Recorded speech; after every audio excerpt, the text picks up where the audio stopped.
Tahukah kalian bahwa ada organisasi Islam terbesar di Indonesia saat ini?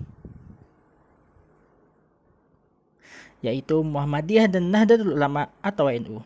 Lalu, apa kalian tahu siapa yang mendirikannya, alasan didirikannya, dan perjuangan mereka untuk kemajuan Islam di Indonesia? Mari kita belajar bersama.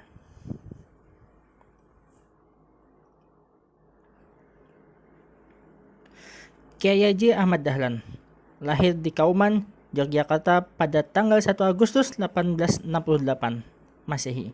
Nama kecil beliau adalah Muhammad Darwis dan berasal dari keluarga yang religius.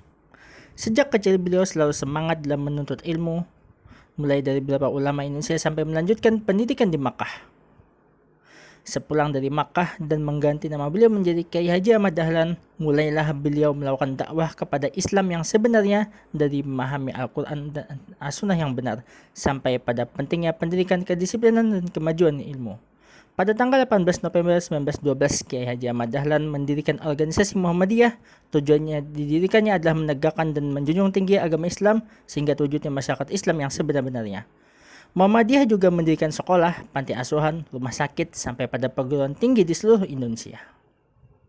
Kiai Haji Ahmad Dahlan wafat pada tanggal 23 Februari 1923, namun perjuangan beliau tetap hidup melalui Muhammadiyah hingga saat ini. Kiai Haji Hashim Asy'ari, beliau lahir tanggal 10 April 1875 di Jombang, Jawa Timur. Sejak kecil beliau hidup di lingkungan pesantren yang mana ayahnya pengasuh pesantren terkenal. Karena itu beliau sudah belajar agama sejak dini. Kemudian melanjutkan pendidikan di berbagai pesantren Pulau Jawa dan tidak sampai situ, beliau melanjutkan pendidikan di kota Mekah. Sepulang dari Mekah ke Indonesia, beliau mendirikan pesantren Teo Bireng di Jombang. Pesantren tersebut berkembang pesat menjadi salah satu terbesar di Indonesia, dan beliau menekankan pentingnya akhlak, kejujuran, kedisiplinan, dan hormat kepada guru. Pada tanggal 31 Januari 1912, Kiai Haji Hashim Asy'ari bersama para ulama mendirikan organisasi Nahdlatul Ulama. Organisasi ini bertujuan untuk menjaga ajaran Islam Ahlus Sunnah wal Jamaah, memperkuat pendidikan pesantren, dan sebagainya.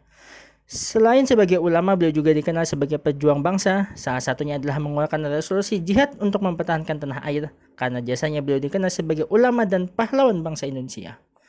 Beliau wafat pada tanggal 19 April 1953, namun hasil perjuangan beliau masih hidup sampai saat ini.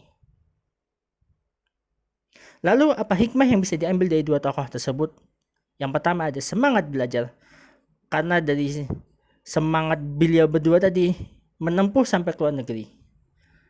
Dan yang kedua ada semangat dakwah. Setelah mereka belajar ilmu sampai ke luar negeri, beliau mendakwahnya kembali di Indonesia kepada Islam yang sebenarnya.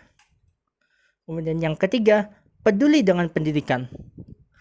Karena segala suatu keberhasilan atau kejayaan suatu bangsa itu berasal dari pendidikan yang baik dan yang benar. Yang terakhir adalah cinta tanah air. Karena kecintaan mereka terhadap negara Indonesia, mereka rela pulang kemudian memulai dakwah mereka dan mengamalkan hasilnya.